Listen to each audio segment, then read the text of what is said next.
Assalamualaikum warahmatullahi wabarakatuh. Pada video kali ini saya akan mempresentasikan mata kuliah pengantar ilmu komputer topik 4, yaitu software komputer. Perkenalkan, nama saya Reski Aulia Aksa, NIM 200209502029 dari kelas PT IKC. Dosen pengampu Bapak Dr. Mustari Lamada SPD MT. Pendidikan Teknik Informatika dan Komputer Fakultas Teknik Universitas Negeri Makassar.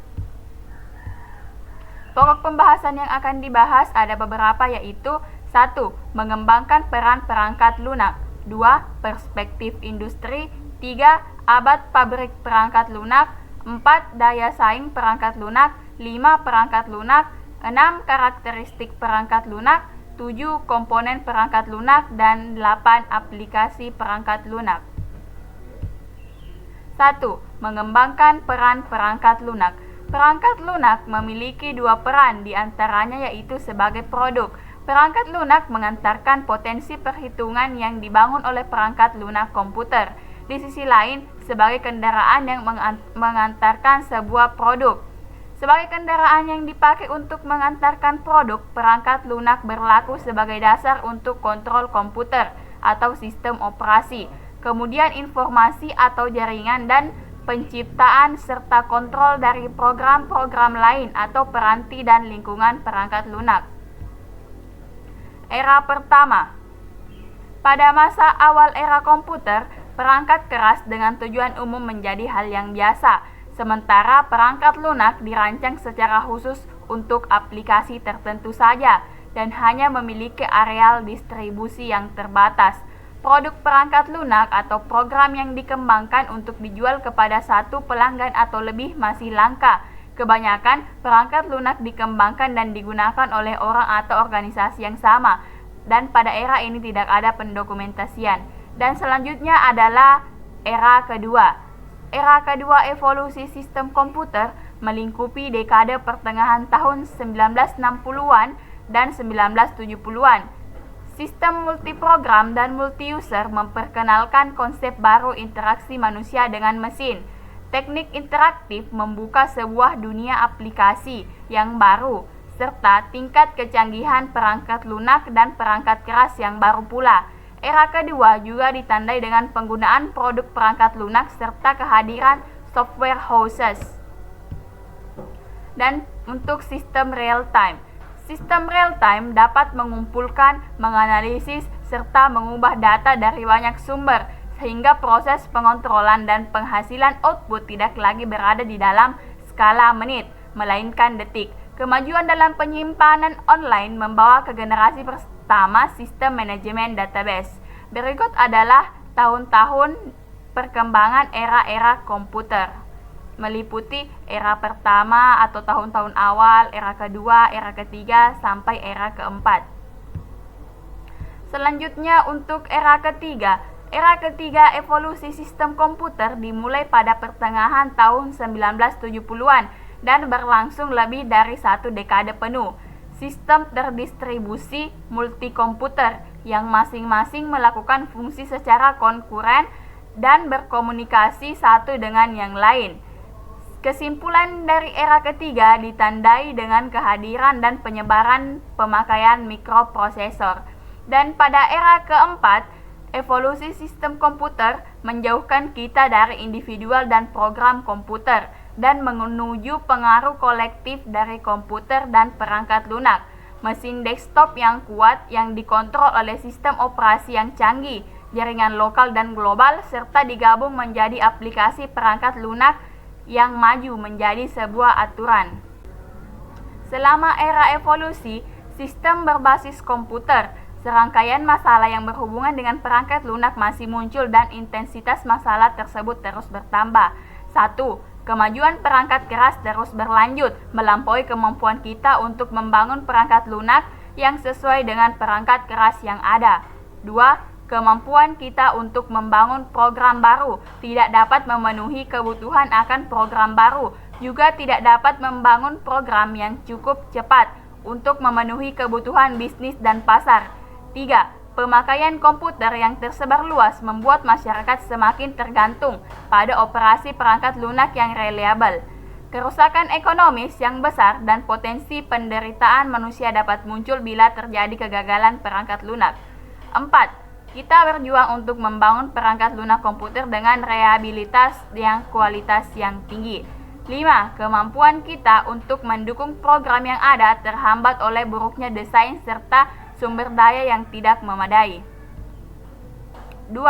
Perspektif industri. Pada masa awal-awal perhitungan, sistem berbasis komputer dikembangkan dengan menggunakan manajemen yang berorientasi pada perangkat keras. Mereka menerapkan kontrol metode dan alat-alat kenal sebagai hardware engineering.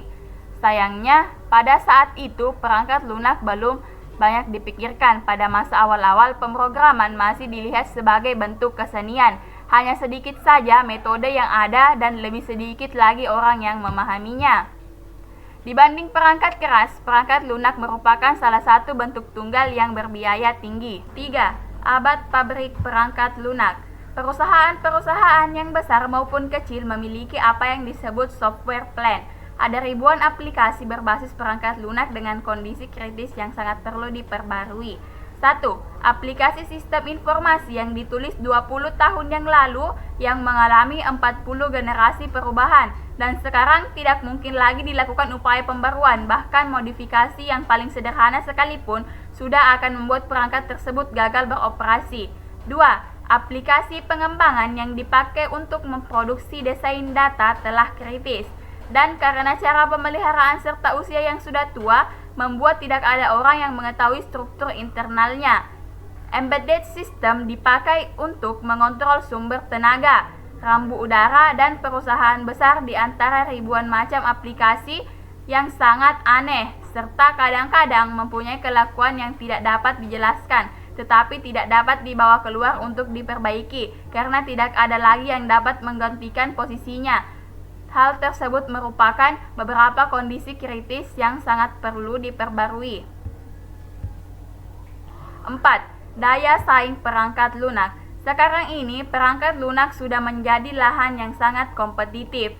Perangkat lunak yang dulu dibangun secara internal di dalam komputer sekarang sudah dapat diproduksi secara terpisah. Dan 5. Perangkat lunak. Perangkat lunak adalah 1. Perintah atau program komputer yang bila dieksekusi memberikan fungsi dan unjuk kerja seperti yang diinginkan. 2.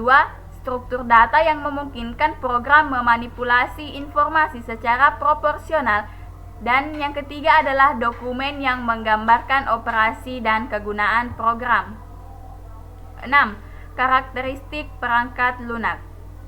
1. Perangkat lunak dibangun dan dikembangkan tidak dibuat dalam bentuk yang klasik atau pabrikasi. 2.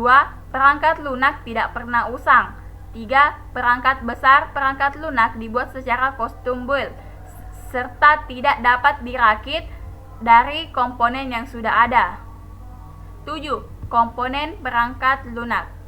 Reusability merupakan suatu ciri penting dari komponen perangkat lunak kualitas tinggi. Sebuah komponen perangkat lunak harus didesain dan diimplementasikan sehingga dapat dipakai lagi pada berbagai program yang berbeda. Kode mesin, bahasa assembly atau tingkat mesin, bahasa pemrograman tingkat menengah, sering disebut juga generasi bahasa komputer yang pertama. 8. Aplikasi perangkat lunak. Perangkat lunak dapat diaplikasikan ke berbagai situasi di mana serangkaian langkah atau prosedural seperti algoritma telah didefinisikan. Area perangkat lunak berikut menunjukkan luasnya aplikasi potensial. 1. Perangkat lunak sistem. Perangkat lunak sistem merupakan sekumpulan program yang ditulis untuk melayani program-program yang lain, misal kompiler, editor, dan utilitas pengatur file. Perangkat lunak sistem ditandai dengan eratnya interaksi dengan perangkat keras komputer. 2. Perangkat lunak real time. Program-program yang memonitor atau menganalisis kejadian dunia nyata pada saat terjadinya disebut dengan perangkat lunak real time. Elemen-elemen perangkat lunak real time mencakup komponen pengumpulan data yang mengumpulkan dan memformat informasi dari lingkungan eksternal. Perlu dicatat di sini bahwa real time berbeda dengan interaksi atau time sharing. Sistem real time harus merespon di dalam suatu rentan waktu yang tetap. Waktu respon sebuah sistem interaktif atau time sharing secara normal dapat diperpanjang tanpa memberikan resiko kerusakan pada hasil. 3. Perangkat lunak bisnis. Sistem Decred, contohnya payroll, account receivable, payable, inventory, telah mengembangkan perangkat lunak sistem informasi manajemen atau MES yang mengakses suatu atau lebih database besar yang berisi informasi bisnis. Aplikasi perangkat lunak bisnis juga meliputi penghitungan klien atau server serta perhitungan interaktif, misal pemrosesan transaksi point of sale. 4. Perangkat lunak teknik dan ilmu pengetahuan. Perangkat lunak teknik dan ilmu pengetahuan ditandai dengan algoritma number crunching. Perangkat lunak ini memiliki jangkauan aplikasi mulai dari astronomi sampai vulkanologi, dari analisis otomotif sampai dinamika orbit pesawat ruang angkasa, dan daur biologi molekuler sampai pabrik yang sudah diotomatisasi. Yang kelima adalah embedded software. Embedded software adalah dalam read-only memory dan dipakai untuk mengontrol hasil, serta sistem untuk keperluan konsumen dan pasar industri. Embedded software dapat melakukan fungsi yang terbatas, serta fungsi esoterik, misal keypad control untuk mikro. 6. Perangkat lunak komputer personal. Pengolah kata atau spreadsheet, grafik komputer, multimedia, hiburan, manajemen database, aplikasi keuangan, bisnis personal, dan jaringan eksternal atau akses database hanya merupakan beberapa saja dari ratusan aplikasi yang ada. 7. Perangkat lunak kecerdasan buatan. Perangkat lunak kecerdasan buatan adalah pengenalan pola, image, dan voice, pembuktian teorema, dan permainan game. Di tahun-tahun terakhir, cabang perangkat lunak kecerdasan buatan yang baru yang disebut Artificial Neural Network telah berkembang. 8. Perangkat lunak sistem atau sistem operasi. Sistem operasi komputer adalah perangkat lunak atau software yang bertugas untuk melakukan kontrol dan manajemen perangkat keras dan juga operasi-operasi dasar sistem, termasuk menjalankan software aplikasi seperti pada program-program pengolah data yang bisa digunakan untuk mempermudah kegiatan manusia. Sistem operasi. Sistem operasi adalah kumpulan program yang bertindak sebagai perantara, penjalin, penghubung antar pemakai perangkat lunak dengan perangkat keras komputer sehingga sistem komputer mudah dipakai. Perangkat lunak komputer dapat digunakan secara efisien. Mengapa harus mempelajari sistem operasi? Karena merupakan kajian mendasar untuk pendidikan ilmu-ilmu komputer dan informatika. Dan rekayasawan dan ilmuwan komputer atau informatika mutlak memahami sistem operasi, karena sistem operasi ibarat roh bagi manusia. Komponen-komponen sistem komputer. 1. Hardware meliputi CPU, memori, dan perangkat I/O. 2. Sistem operasi meliputi mengontrol dan mengelola penggunaan sumber daya komputer. 3. Program aplikasi, compiler, database, sistem business, program games, dan lain-lain. 4. User, manusia, mesin, dan komputer. Selanjutnya adalah tujuan dan tugas sistem operasi adalah 1. Mengelola seluruh sumber daya yang terdapat pada sistem komputer. Dan 2. Menyediakan sekumpulan layanan kepada user sehingga user lebih mudah. Dan 3. Nyaman dalam menggunakan atau memanfaatkan sumber daya sistem komputer. Selanjutnya, pengelola sumber daya sistem komputer. 1. Sumber daya fisik meliputi keyboard, mouse, joystick, disk drive, CD-ROM, hard disk, printer, monitor, modem, Ethernet card, peralatan multimedia, dan lain-lain. Dan sumber daya abstrak meliputi data dan program. Berdasarkan banyaknya sumber daya yang dikelola sistem operasi, sangat sulit bagi programmer untuk membuat program pada sumber daya tersebut. Untuk mempermudah programmer dalam membuat program agar dimengerti oleh seluruh lapisan sumber daya tersebut, maka dibutuhkanlah yang namanya sistem operasi. Komponen-komponen utama pada sistem operasi adalah 1. Manajemen proses, 2. Manajemen memori, 3. Manajemen input or output, 4.